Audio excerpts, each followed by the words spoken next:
wana ezalaki deuxième sorte ya offrande. Troisième sorte ya offrande oyo babengi, donc parce que nabaki il y en a 5, offrande ezali ko constituer sacrifice parce qu'il n'y a pas de sacrifice sans l'offrande.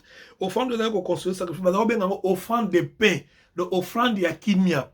Offrande ya kimia ezalaki nini? Ezalaki nyama oyo azali ya mobali, akoza nyama mobali ou bien ya mwasi, mais il faut azala sans défaut. Mingi mingi oyo ezala mwana ntaba, mwana meme, to mpe ekoki kozala mwana ya ngombe. Donc ezali kosenga ndenge wana. Sikoyo bazali kosala ngoni méthode wana bazali kosala ngondeni. Méthode ezali bakozwa ba graisse oyo ezalaka na rein, oyo ezalaka na bacuisse, oyo bakozwa ngo nyonso batumbi yango. Graisse eza mafuta, mafuta ngombe, mafuta ntaba, mafuta meme oyo eza na kati sorry, oyo eza na kati ya ba rein, bacuisse, bakozwa ngo nyonso wana batumbi yango. Ntango bakotumba yango sur l'autel, bakozongo sikoyo basacrificateur bakolongolaka baparti oyo ezalaki essentiel na lobi, donc bagraisse oyo ezalaki ya bacuisse, ya barein. Rein eza baoyo tobengaka barognon, voilà barognon oyo bamama balambelaka mingi yango wana nde rein. Donc bagraisse ya rein, bagraisse oyo ezalaka na bacuisse, ekangama na bacuisse, bakoyeba kolongola yango batumbi yango na hotel. Tant bakotumba ngo na hotel, solo wana tango ezomata nzambe azosepela, azopesa bango ezalaki offrande ya paix, nzambe azorestaure paix kati na bango. Bongo le reste ya biloko nyonso ezalaki kotikala ezalaki basacrificateur bazalaki kolia yango. Wana bomona na Lévitique chapitre 7 verset 31 à 33, basacrificateur bazalaki kolia yango. Pe na mabota na bango ezalaki ba repas ba sacrificateur. Donc nzambe azalaki ko retirer kaka ndambu ya biloko na tangi wana. Ezalaki repas ya ba sacrificateur nde ezalaki kotikala na bango na reste nyonso wana. Pe bokoki ko remarquer que eza la seule offrande oyo tango ba sacrifier une grande partie ya musuni ya nyama ezalaki kotikala pa ba sacrificateur. Kaka yango nde ezalaki permis lokola offrande oyo ba sacrificateur bakoki kolia. Donc musuni oyo basacrificateur bazali kolia ezalaka musuni ya offrande de paix. Offrande ya paix nde bazali kolia musuni. Offrande net ya liboso oyo ezalaki offrande ya brûler à feu, nyonso bazali kotumba ngo kaka poso nde basacrificateur bazali kozwa. Maintenant offrande de paix bazali kozwa kaka mafuta oyo ezalaka na rein, na mafuta oyo ezalaka na bacuisse, mafuta oyo ezalaka na barognon, na mafuta oyo ezalaka na bacuisse, kaka yango nde bazali kozwa bazotumba. Mais le reste ya nyama nyonso bazali kopesa basacrificateur mpona bango na mabota na bango bayeba kolia yango. Alors, but ezalaki nini na offrande de paix? Donc tina nini bazali kopesa offrande de paix? Offrande de paix bazali kopesa yango parce na deux raisons. Parce que raison oyo ezalaki ya liboso ezalaki relation d'amitié avec Dieu, représenter cette offrande de paix, et relation avec les voisins. Parce que, relation de paix et relation aussi considérée comme action de grâce. Voilà. Ils allaient représenter relation avec Dieu, puis ils allaient représenter action de grâce. Donc, motomoko ceux qui azali na problème dans Nzambe, à offenser Nzambe, parce que le seul problème dans l'Ancien Testament, c'était l'offense, désobéissance à la loi. Donc, on a mis déjà, ce que aussi a noté, au quoi na désobéissance. Bon, désobéissance, ça c'est offense, c'est pas Nzambe. Ce que offense Nzambe, là, quand liboso, Nzambe opambola ote, misala no ekende liboso te. Makamno no ekende liboso te. Alors, pona koyeba kozana kimia na Nzambe, esengela ko koyeba ko sala offrande wana babengi offrande de paix. Wana ezalaki but nango, offrande de paix est célébrée par les repas familiales. Bon, ce que les restes biloko o ezalaki nyama ezotikala bolia na katina na famille. Tant bolia na famille, c'est alors qu'ils allaient symboliser kimia ekoti entre famille wana na Nzambe. Na bato basala mabe na kati ya famille wana na Nzambe kimia ekoti. Pe ezalaki image ya action de grâce. Alors, sikoyo pana biso ezali na tango na biso offrande wana ezali ko représenter image ni tango bazo sala wana. Qu'est-ce que nous pouvons retenir comme image? Ezalaki image mais réalité pana biso. Et pana biso ezali ko lakisa croyant to pe mondimi oyo azali ko se réjouir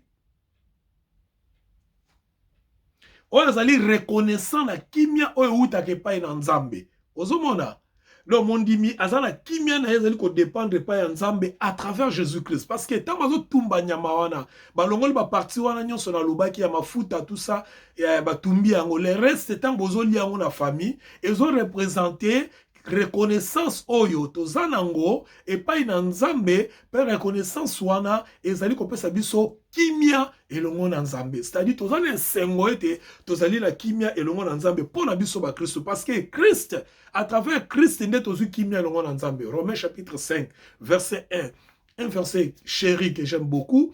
Étant donc justifiés par la foi, nous avons la paix avec Dieu par notre Seigneur Jésus-Christ. Donc, tant qu'on a ça l'offrande wana na tango na bango, na tango na biso tozala tango ça l'offrande wana te, peut-être tozala makoki ko ça l'offrande wana te, mais biso offrande na biso zali Yesu Christ mwana na Nzambe oyo a réconcilié biso elongo na Nzambe. Alléluia. Gloire au Seigneur. Romains chapitre 1 verset 5, un verset très puissant. Alors, moto azana kimia elongo na Nzambe, azali nani? Azali moto o Nzambe azo compter masumu na été parce que Nzambe kimia zali lokola na pesa simplement terre à terre, ngana oto yoka na te, ngana oto swani. Alors, tant que to swani, et sengi siko ke bato bavandi sibiso balobi boyokana. Mais lokola bozoyokana, bo payer prix. Ya ko boyokani na bino po ete lobi bo swana lisusu te. Donc ngana to zaki binemi, mais nzamba lobi bon, bato ba sage ba balobi do ba papa be ba mikolo ba bi boyokana na ndeko na yo. Bo pesa offrande moko pour à partir de offrande wana lokola ko sala bino passe, parce que vous allez vous remarquer que offrande des aïki peut faciliter à repesa. Moto mso ko par exemple na 3 ngombe ou bien 3 mémé. Na 3 mémé les femmes le moko pesa offrande, moi te kazo perdre. Donc c'était aussi sacrifice mutazo sala pour lukaka ko zonge pa na Nzambe. Pour lukaka ko zwa lipamboli ya Nzambe. Donc les aïki peut faciliter que kaka ko mutazui offrande ki ko pesa. Alors, ceux qui vous pèsent na mitu na bino etikali ke ndenge to pèse offrande bo lobi to bunda lisute lobi to sona lisute to koma koyokana to sala kimia, faisons la paix. To za na kimia po ezo coûter biso cher, ko sona ezo coûter biso cher. Tala na pesi mwana na pate yo po pesi mwana na pate. Lem so za kineka moko, lem so za kineka mibale. Mais on dit mi ko pesa po na koyeba ko gagner la paix. Donc, désormais, maintenant, les autres, on yokana, on doit s'en souhaiter. Ce que compréhension zali, to bongisi kaka to yokali, mais to sala binemite. Ozomona. Donc, si on a pas une abisso, moto oyo, azali justifié par Nzambe. Aza mutu azana problème soutien Nzambe. Aza mutu oya komi liso Nzambe. Aza mutu oya komi na kimia na Nzambe. Yango kimia na dépendant na mokilité, na jugement mokilité, na jugement ya batute, na compréhension mokilité, na compréhension batute. Kimia na dépendant kana oh Christ a sala pona biso na tina teto so kimia na longo na Nzambe. Alors, tant mutu azana kimia na Nzambe, azala so ennemi ya nani? Tant mutu azana kimia na Nzambe, nani so otungise na mokili? Tant mutu azana kimia na Nzambe, pourquoi bo web sebe makambu comme ki oh yo ozo évoluer te parce que makambu no bakangi na Satan. Yo ozo évoluer parce que famille na yo kangi yo. Yo ozo évoluer parce que bandeko no balingaka yo te. Yo ozo évoluer pour maman wana papa wana quartier ba chao misu ba loka yo. Yo ozo non, si quelqu'un est en paix avec Dieu, bien aimé, nani yango akochaye mal à l'aise lisu na mokili. Donc vous voyez qu'avec tous ces messages que vous êtes en train de koyoka ka mikolo nyonso, ezali un message moko fondé ka na ba philosophie na makanisi ya bato. Ils ont fondé la Bible, ils ont fondé la doctrine ya Nzambe, ils ont fondé la doctrine ya Christ. Beaucoup de messages que vous écoutez ne sont pas fondés sur la doctrine de Christ, ce ne sont pas fondés sur la doctrine de la parole de Dieu, c'est fondé par la pensée des hommes, par la philosophie des hommes et par la méthode des hommes. C'est pourquoi nos églises aujourd'hui, justement, c'est parce que par exemple, moi, excusez-moi, école au côté na uta, tout ça na réalité moko to katolia kabilo ko boy to sala ka boy, to se comporta ka boy. Nazio on a mis en église na comme ça on la doctrine. Et ça ya ngote. C'est vraiment la fausseté. Ba côté ba to ba uta net ba côté ba to ba kuta kota ba mai, bandeko ba uta ba kota ba mai, bazana ba réalité na moko boy ba ya bokoko na bango ba vivre na mai. Mais ce que uti pasteur à côté qu'on ose au côté ça on la doctrine. Non, ça c'est vraiment n'importe quoi. Excusez-moi de vous dire tout cela. Alors, on est passé par le reste de votre temps à écouter Batou Baye Sabino Makambo Bango Bazo Kanisa. Mingi na ba réseaux sociaux. Vous savez, j'ai un ami pasteur Hazard hollandais. Un jour, il me disait que, pasteur, tout le monde peut prêcher. Même un fou. Tout le monde. Même Moutalbo Magoye côté. Mais doctrine, et puis ça même sauter. Il faut être doctrinaire pour comprendre les Écritures. Il faut être doctrinaire pour comprendre la pensée de Dieu. Il faut être doctrinaire pour comprendre makambo ebandaki wapi et kosuka wapi. Pesa na tina nini. Donc quand vous êtes en paix avec Dieu, bien aimé, talaka nzambe. Zoga nzambe na dimension yo yebelie. Zoga na nzambe na dimension yo comprena kae. Siko lobi ke banda lelo yo nanga tozana kimia. Bien aimé. Sikoyo bakomema yo na ba doctrine ya bato lolenge nini. Bakomema na makanisa bato lolenge nini. Parce que nzamba lobi banda lelo à cause de Jésus-Christ. Parce que yo accepté Jésus-Christ dans vie na yo, ozana kimia nanga, ozana problème moko nanga ite. Parce que yo accepté Jésus-Christ. Donc ozana problème moko te. Donc relation na nzambe bokomi lokola, ozana lokola papa na mwana, aba père. Yo komi ko benga e papa, yazo benga yo mwana. Oza na problème na yo te. Bon, papa na mwana la kisinini. Nous sommes des parents, nous sommes tous des parents. Même yo za maman, oza parents, oza na bana. Tala affection za na pa ya bana na yo. Yo za papa, tala bolingo za na pa ya bana na yo. Imaginez ma benyo so bana no ba sala kayo. Mais tu es toujours avec ces enfants-là, ce sont tes enfants. Ozo bango to bois ki bango. Il y a un proverbe nigérien qui dit que babwa kaka maïté o basokolaka mwana elongo na mwana. Mwana ko kozala salito tche na mayo sokolié. Mais ozo mai wana obwaki. Pour mai komi salité mais mwana obwaka été. C'est ça la relation entre père et fils. C'est ça la relation entre mère et son enfant. C'est ça. Donc oza mwana na nzambe et si li bien aimé ti mukolo kufa oza mwana na nzambe. Et là, comment parce que tu es en Christ, tu es en paix avec Dieu. Ça reste éternel. Ce ne sont pas les actes opposés. Non. Nzamba ako pesa yo molimo na ye, molimo na ko permettre yo comme un jugement. Il y a ba actes aux opposés. Oza ba actes muso ko sala ngote parce que molimo na nzamba akati na yo. Il y a des choses que ça là, oui, je suis d'accord. Et ça, parce que ça moutou, mais on ça volontairement. Cet espoir permettre de cet espoir permettre de mais et parce que ils ont dépendent de degré de maturité. Tu vois quand tu as un enfant, un bébé. Bébé a suba na bilamba. Biso nyonso na yo, na ngai. Tant que bébé, tu as suba na bilamba. Ce sont les mamans, les parents qui prenaient soin de nous. Tant que comme a 10 ans, je pense que suba na bilamba, c'est là qui. C'est ça la maturité. Tant on a dit que moi, na moukié, na sokola na mbula, j'étais tout nu. Na sokola na mbula tout nu. Na concert, c'est là comme côté. Pour na moi na moukié, na maturité. Na yebi na ngelo moko te. Tant na comme na ba 15 ans. Na comme qu'on se rendre compte que na woso kwa na mbula te tout nu. Funa la tata moi kilote. C'est ça la maturité. Donc moi nous azana moi na mke bébé spirituel, on a la qualité. Azana be rebelle. Akonu ka kotambola otambola kwei. Mais tant na komi na ba 4 5 ans otambola, il est devenu otambola normal. C'est ça la maturité. Donc on cherche muninga te parce que akwei parce que azana bébé. Mais relation na ena nzambe azabwa mwana na nzambe kokwea na ye wana te mto kolongola ye mwana na nzambe. C'est ça la vérité.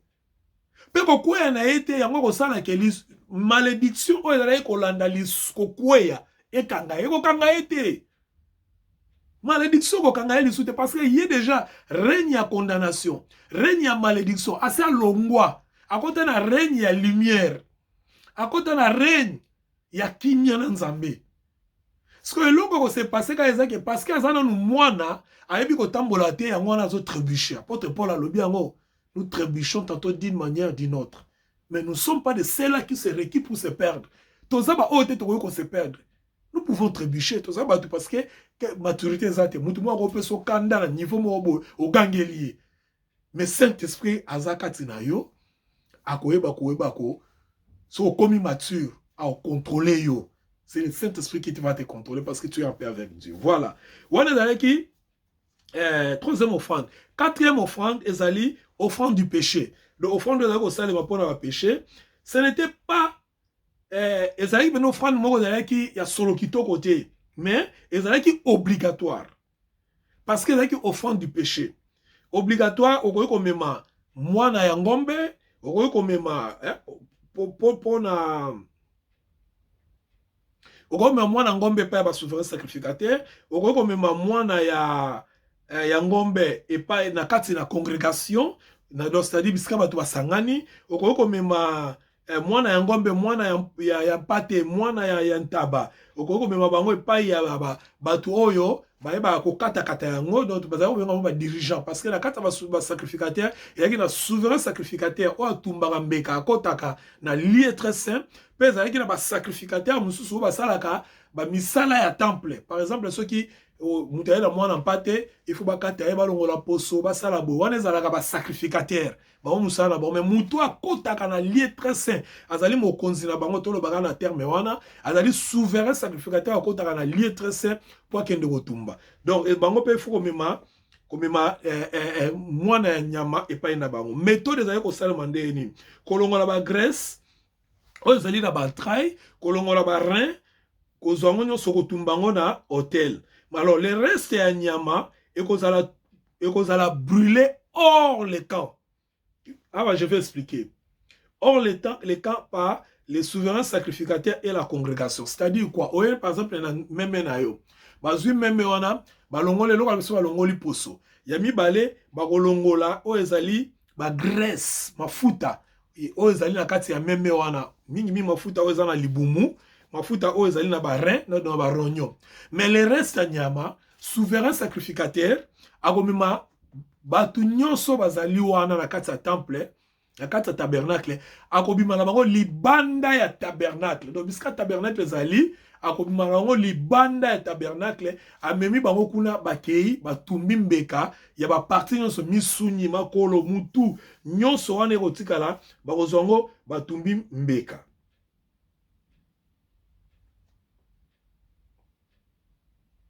Bongo sikoyo biloko oyo kotikala ya mike ba parti oyo ezali nzamba pesa ba recommandation bakozwa ngo batikele yango ba souverain sacrificateur po bango ezalaki lokola repas na bango bakokaki ko partager ngo bakozonga sikoyo na tabernacle so ba sisi sacrifice ya libanda bazonga na tabernacle po bayeba ko partager yango. But nango ezalaki nini? But nango ezalaki obligatoire pour na ba péché non intentionnel. Parce qu'il y a des péchés intentionnels et les péchés non intentionnels. Par exemple, mutumo asali plan bilelo na iba téléphone na ye. Wana ezali péché à préparer en intentionnel. Mais mutumo boye par malheur, par erreur qui dit bah se contrôler te a ibi téléphone bien a beti mutu. Azalaki une intention en athée. Il y a deux choses différentes. Un péché qui mène vers la mort et un autre péché qui ne mène pas vers la mort. Donc un péché qui non intentionnel, il y a un monde qui va sacrifice ya ndengo wana. Bon, image nango ezali. Image na tango na biso ezali na nzela ya kufa Yesu Kristo amemaki masumu na biso nyonso na nzoto na ye. Donc, moni Yesu akufaki libanda ya camp. C'est la même chose que à cause du péché, Christ est mort en dehors des camps.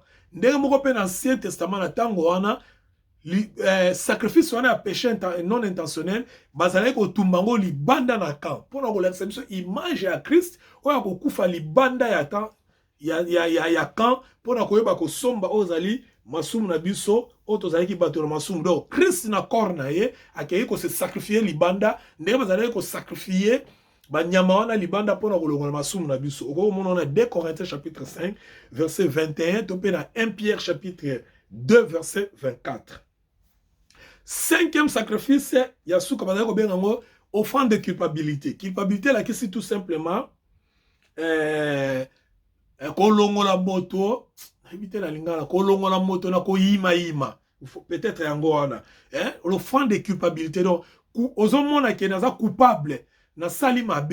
Ce qu'il faut foutre offrande. Yo moko peut-être mutamona ki ote. Kote obomaki mutamona ki ote. Mais ozo sentir yo mo mikonyo soki. Ah, soki ndeko wana x akufa ezanga mitu na bomaye. Alors il fallait qu'on passe offrande mo pona ko longwa na culpabilité. On a ngo benyango offrande ya culpabilité. Offrande wana ezaki obligatoire. Ato sali péché non intentionnel, to pe péché intentionnel contre babiloko ezalaki sacré na kati ya ndako ya Nzambe to pe contre voisin na yo.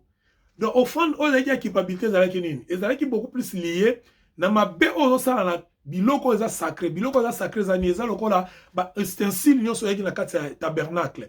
Le moso oyaki na tabernacle oboni mwa musuni moko ya ngombe etikalaki wana oyibi yango ole po ozalaki na nzala. Le moso oyaki na tabernacle omoni kopo moko ezalaki wana ou bien coupe moko ezalaki wana oyibi yango bien omeli mwa vin moko ezalaki wana. Wana ezalaki ba biloko eza lokola ozo profaner, hein, ozo ko profaner temple. Yango baza kosala offrande ya culpabilité. Alors, il y a pour prendre biloko offrande mo ko sama mingi yo moko ndoza conscient parce que ozo sala ngo ya ko bombana. Pour la temple ko yate aussi meloko za sacré te, pour za lévite te. Hein?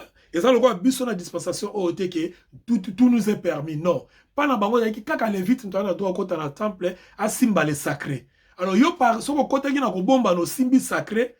On se suit même bato bamonyo te benzamba monyo siko yo moko tika la culpabilité que ah mukwana na simba ke loko ezali sacré pe eza so fondo ezali ko pesa ngo pona mabe ozali ko sala peut-être contre voisin na yo, hein. Alors ezali ko sala contre voisin na yo siko ko se remédier nango ezali nini? Il faut mema mwana ya ngombe o ezali sans tache. Alors tango ko memango o memapel susu restitution ya 5%. Donc il y a un cinquième, il y a Ozwaki. Par exemple, au côté d'un temple, au Ibaki huile, au Ibaki vin, au Ibaki moussouni. Donc il faut ça la restitution. Au Zongisa, et loko yo Ibaki, un cinquième nango. Donc au Zongisi, yango po baki si un cinquième nango. Parce que bengango restitution. Yango monita ou zaché. Ayaki, akutana yesu, par exemple, loko la eba makambo yo, yesu zaché kita na rozaleo nanda kunayo. Zacha ibisi yesu ke na kozongisa biloko abatu oyo nazwaki. Mais wane zalaki parce que bayaki na Ancien Testament. Dans le Nouveau Testament c'est pas ça. Restitution za la sunte. Doctrine ya restitution. Peut-être on en parlera un autre jour. Doctrine ya restitution eza la nouvelle dispensation te. C'est toute une doctrine où nous pouvons en parler mais ça la dispensation te. La nouvelle dispensation te. On expliquera cela peut-être un autre jour. Alors donc, tant que yo mema biloko na yo, omemi belé na sans tâche, yamonde ekolongola yo, ekolongola yo culpabilité wana. Mais ce qu'on a pauvre, okomema deux tourterelles, lo bandeke wana mi balo bien deux pigeons, ou bien okomema farine fine, nde okomema ngo. Méthode ni ezali, méthode ezali kake, bakozwa ngo batumbi yango, ba graisse na nzamba zali kozwa ka ba graisse parce que yango ezali ko tumba do ba rognon, atumbi yango, ba graisse ya rein. Atumbi yango na hôtel, les restes bazu yango bazo manger yango na ba pesa yango bilei ya ba souverain sacrificateur. Donc la restitution d'un cinquième pour la culpabilité au sacré au voisin oiseau était vidé de sang papa. Donc ceux qui ont mis yango net ce ko baka bandeke bazo bandeke bakati ye kingo. Tak bakati ye kingo, basopi makila na ye, batumbi ye nzoto mobimba. Yango bomoi na temple, n'époque à Jésus bandeke, ba oteka bandeke mingi na ba pigeon. Batu ba bato Jésus benga na batu ba na beta batu fimu na temple, bazali oteka ba pigeon na bandeke. To expliquons peut-être une autre fois. Alors, but ezalaki nini? But ezalaki d'abord c'était obligatoire. But nango ezalaki pour nous permettre moto à se réconcilier la Seigneur na oya salaki mabe par rapport aux choses sacrées pe par rapport ya voisin na donc so yiba keloko voisin ou simba keloko voisin ozo keloko voisin. Alors imaginez ni pona biso na temps au fond de wana ezali que Christ est le seul sacrifice, donc Christ est le seul sacrifice pour tous les péchés de culpabilité. Donc biso lelo donc, on peut savoir qu'on a la culpabilité. Ce qu'on a la culpabilité, la mission est qui est en Christ a comme qui péché pour na, a comme qui sacrifice pour la culpabilité na yo. Au moment on a Romains chapitre 8 verset 3-4, et au moment on a 1 Jean chapitre 1 verset 7. Donc Christ c'est notre sacrifice pour la culpabilité. Que le Seigneur vous bénisse, bien-aimés. Donc, mois prochain par la grâce du Seigneur. 3e semaine à janvier, nde tokoyeba 3e dimanche à janvier nde tokoyeba continuer avec l'étude na biso. Entre temps botikala malamu nzambe apambola bino na mabota na bino mbula o nde tozosukisa yango nzambe ayeba ko se souvenir na bino ngolu na ye continuer na bino na kombo na Yesu Kristo. Na lingi bino mingi, je prie pour vous, je prie pour vos familles, que la grâce du Seigneur vous accompagne dans le nom de Jésus. Na continue bino message na ngai ya ba vœux na fin de l'année. Merci au nom de Jésus.